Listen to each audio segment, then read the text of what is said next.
Hi, everyone. I'm Katie Posey, and I am here today to read to you from Magic for Marigold, and I will be reading chapter 17, which is called Not by Bread Alone. I am today reading to you from Northern California, from Chico, California, and I hope that you are having a wonderful September so far. So I will begin. I have this Source Books edition. This is one that I purchased some years ago, and my version that I had actually as a young reader, I also still have that, and that is a smaller paperback. But I am choosing to read from this one today. 1. Salome had gone to Charlottetown for the day, rather unwillingly, for she had had a horrible dream of 14 people coming to supper and nothing in the house for them to eat but cold boiled potatoes. And there's more truth than poetry in that, ma'am, she said, for there isn't a thing baked except the raisin bread. I assure you I don't dream dreams like that for nothing. And there's the witch of Endor polishing her face out by the apple barn. It was an inflexible cloud of spruce tradition that there must always be cake in the pantry, fresh, flawless cake, lest unexpected company come to tea. No company had ever found Cloud of Spruce cakeless. Grandmother and mother would both have died of horror on the spot if such a thing had happened.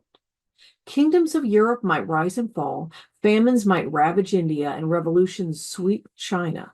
Liberals and conservatives, Republicans and Democrats might crash down to defeat. But so long as cake box and cookie jar were filled, there was balm in Gilead. Yet this unthinkable thing had actually occurred. The evening before, 3 carloads of visitors had come out from Summerside and found cake in the pantry, but left none. No wonder Salome was upset. I have made cake before now, said Grandmother, rather sarcastically. Every once in so long, Salome had to be snubbed. And so has Mrs. Leander. When Grandmother called Lorraine Mrs. Leander before Salome, Salome knew she was snubbed. I am well aware, she said with meek stateliness, that I am not the only cook at Cloud of Spruce. I merely thought, ma'am, that seeing it was my duty to keep the pantry well filled, I ought not to neglect it for the sake of my own pleasure. I am not like my sister-in-law, Rose John, ma'am. She hasn't any sense of shame. When unexpected company comes to tea, she just runs out and borrows a cake from a neighbor. Whatever John saw in her enough to marry her, I have never been able to imagine. Go and enjoy your holidays, Salome, said Lorraine kindly, knowing that if Salome once fairly embarked on the delinquencies of Rose John, there was no telling when she would stop. You deserve it. Grandmother and I will soon fill up the pantry. Alas, Mother had got only as far as getting out her mixing bowl when Uncle Jack's Jim arrived, bloody with spurring, fiery red with haste, or the modern equivalent for it.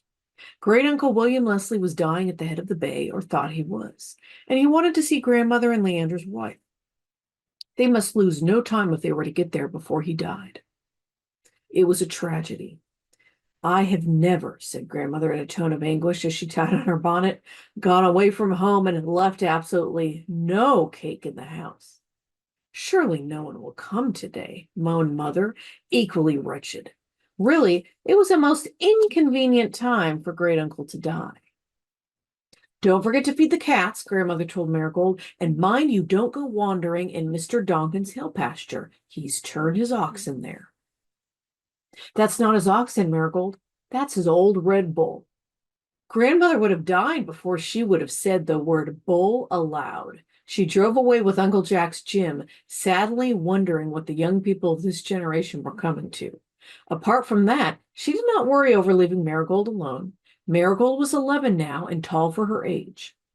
1 year she had been measured by the rose bush, the next by the bluebells. This year she was as tall as the phlox. She liked being alone very well once in a while. It was quite important being in charge of Cloud of Spruce. She swept the kitchen and got dinner for herself and Lazar. She fed the cats and washed the dishes and wrote a letter to Paula. Then the end of the world came. A car stopped at the gate. 7 people descended therefrom and marched in past the platoons of hollyhocks with the air of people coming to stay. Marigold, staring aghast through the window, recognized them. She had met them all 2 weeks ago at a clan funeral, where grandmother had proffered them all a warm invitation to Cloud of Spruce. Second cousin Marcus Carter, his wife and son and daughter from Los Angeles, second cousin Olivia Peake from Vancouver, and third cousin Dr. Palmer of Knox College, Toronto, with his wife. And there was no cake at Cloud of Spruce. Marigold accepted the situation. In that moment, she had decided what she would do. As graciously as Mother herself could have done, she welcomed the guests at the door. Aunt Marion and Lorraine away? Then I don't suppose we'll stay, exclaimed cousin Marcella Carter, who had a long, thin face, a long, thin nose, and a long, thin mouth. You must stay for supper, of course, said Marigold resolutely. Have you got anything good for us to eat? Asked cousin Marcus with a chuckle. He had a square face with a spiky mustache and bristly white eyebrows. Marigold thought she did not like him and was glad she did not have to call him uncle. I know the Cloud of Spruce pantry is always well supplied, said Mrs. Dr. Palmer, smiling. In her smooth gray silk dress, she looked, Marigold decided, just like a nice, sleek gray cat. Well, give us something that will stick to our ribs, said cousin Marcus. We've had dinner at a place, I won't say where, but there was heaps of style and precious little comfort. Marcus, said cousin Marcella rebukingly. Fact. And now, Marigold, I'll give you a quarter for a kiss. Cousin Marcus was quite genial. A joke was his idea of being kind and friendly, but Marigold did not know this, and she resented it. Lifting her head as she had seen Varvera do, she said freezingly, I don't sell my kisses. The visitors laughed. Jack Carter said, She's saving her kisses for me, Dad. There was another laugh.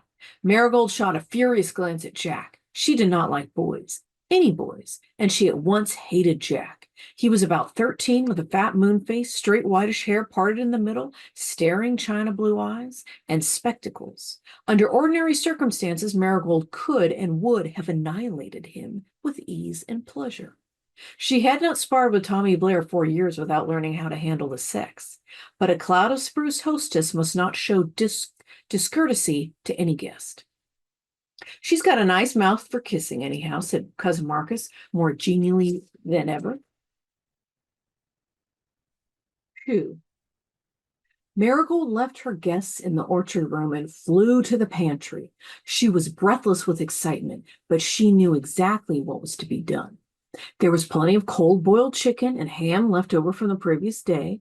The Cloud of Spruce jam pots were full as always.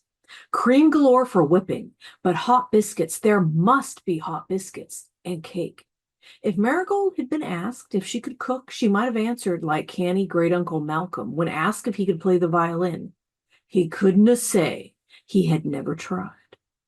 Marigold had never tried. She could boil potatoes and fry eggs, but further than that, her culinary accomplishments as yet did not go.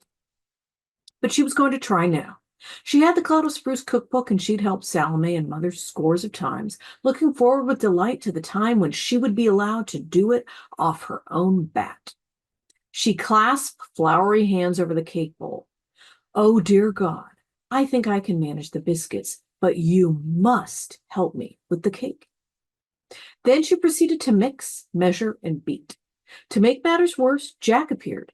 Jack was not happy unless he was teasing somebody. He proceeded to tease Marigold, not having any idea that it was a dangerous pastime, even when protected by Cloud of Spruce custom. I'm a terrible fellow, he declared. I throw dead cats into wells. Suppose I throw yours. I'll get Lazar to call the new pig after you, said Marigold scornfully, and cracked an egg with violence. Jack stared. What kind of girl was this? I'm just over the measles, he said. Black measles. Ever had measles? No. Mumps? No. I've had mumps and whooping cough and scarlet fever and chicken pox and pneumonia. I'm a wow to have things. You ever had any of them? No. Did you ever have anything? Jack was plainly contemptuous. Yes, said Marigold, suddenly recalling some of Aunt Marigold's diagnoses. I've had urticaria. Jack stared again, but more respectfully. Golly, is it bad? Incurable, said Marigold mendaciously. You never get over it. Jack edged away. Is it catching? You couldn't catch it. There was that in Marigold's tone Jack didn't like. Did this pulling girl think she had something he couldn't have? Look here, he said furiously. You give yourself airs that don't belong to you, and your nose is crooked. See? Marigold crimsoned to the tip of the offending nose, but tradition held. She spared Jack's life. But if I ever meet you away from Cloud of Spruce, I'll ask you who put your ears on for you, she thought as she measured the baking powder. What are you thinking of? Queried Jack, resenting her silence. I'm imagining how you'll look in your coffin, answered Marigold deliberately. This gave Jack to think. Was it safe to be alone with a girl who could imagine such things? But to leave her was to confess defeat.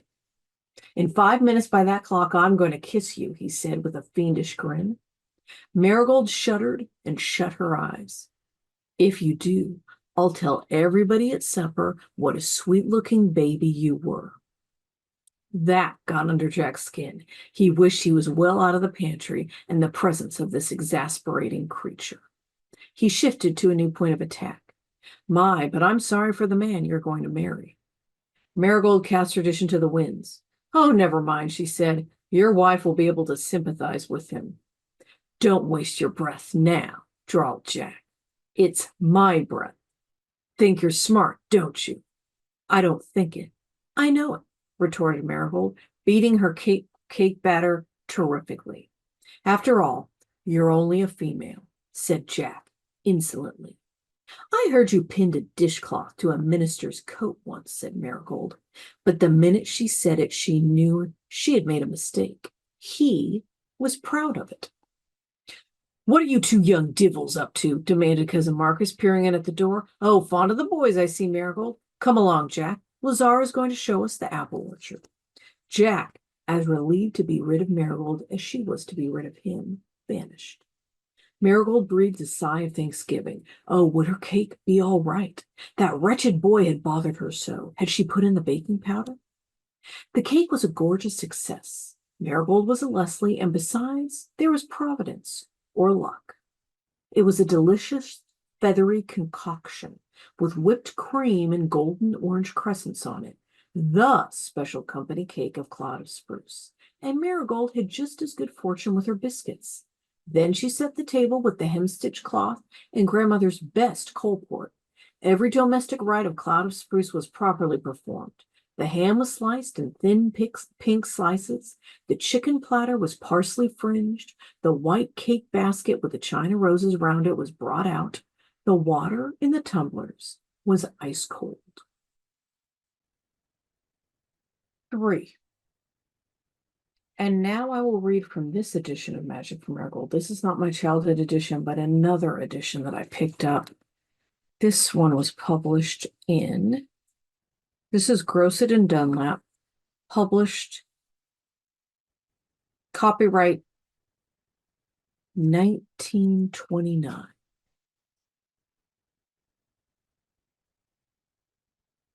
Marigold sat behind the teacups, facing the ordeal before her, a gallant and smiling hostess.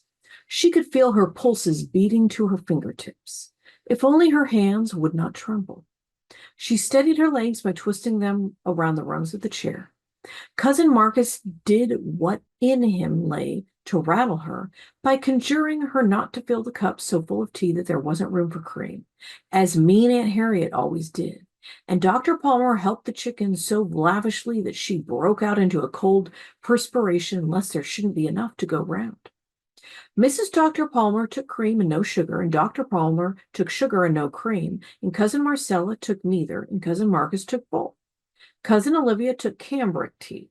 It was very difficult to remember everything, but she thoroughly enjoyed asking Jack how he took his. It seemed to put him in his place for once. Eventually, everybody got something to drink, and the chicken did go round. Jack kept quiet for a while, being fully occupied with gorging. But just as it had dawned on Marigold that the supper was almost over and had gone very well, Jack said, "Say, Marigold, you can cook. If you'll promise to have my slippers warm for me every night when I come home, I'll come back and marry you when I grow up." "I wouldn't marry you." "Oh, come now, my duck," said Jack with an irritating snigger. "Wait till you're asked." "So you were courting in the pantry," chuckled Cousin Marcus. Jack grinned like a Chessy cat. "Marigold has such a nice little way of cuddling in your arms, Dad." He hadn't really meant to say it, but it suddenly struck him as a very clever thing to say. Marigold positively came out in goose flesh. I mean, you couldn't know it if I had." "You're beginning young," said Cousin Marcus solemnly, pretending to shake his head over the doings of modern youth. Marigold had a stroke of diabolical inspiration. "Johnsy is telling his dreams," she said coolly. That Johnsy was what Jack would have called a mean wallop. He dared not open his mouth again at the table and did not recover his impudence until they were leaving. "Isn't that a lovely moon?" said Marigold softly, more to herself than to anyone as she stood by the car. "You should see the moons we have in Los Angeles," he boasted. "What do you really think of him?" said Uncle Marcus in a pig's whisper, giving Marigold a poke in the ribs. Marigold remembered that Salome had once said that Rose John had once said that if there was one thing more than another that lent spice to life, it was tormenting the men. "I think Johnsy isn't really half as big a fool as he looks," she said condescendingly. Cousin Marcus roared with laughter. "You've said a mouthful," he exclaimed. Jack was crimson with rage. The car rolled away and Marigold stood by the gate, victorious. "I don't know how it is some girls like boys," she said. 4. When Grandmother and Mother came home, slightly annoyed, though they did not know it, that great uncle William Leslie had been so inconsiderate as not to have died after all the bother, but had rallied surprisingly, they had already heard the news, having met Cousin Marcus's car on the road. "Marigold, did you make the cake? Cousin Marcella said she wanted the recipe of our cake." "Yes," said Marigold. Grandmother sighed with relief. "Thank goodness. When I heard there was cake, I thought you must have borrowed it from Mrs. Donkin, like Rose John." "You didn't forget to put the pickles on?" "No, I put pickles and chow both." "And you're sure you didn't slop any tea over in the saucers?" "I'm sure." Mother hugged Marigold in the blue room upstairs. "Darling, you're a brick. Grandmother and I felt dreadful until we found out there was cake."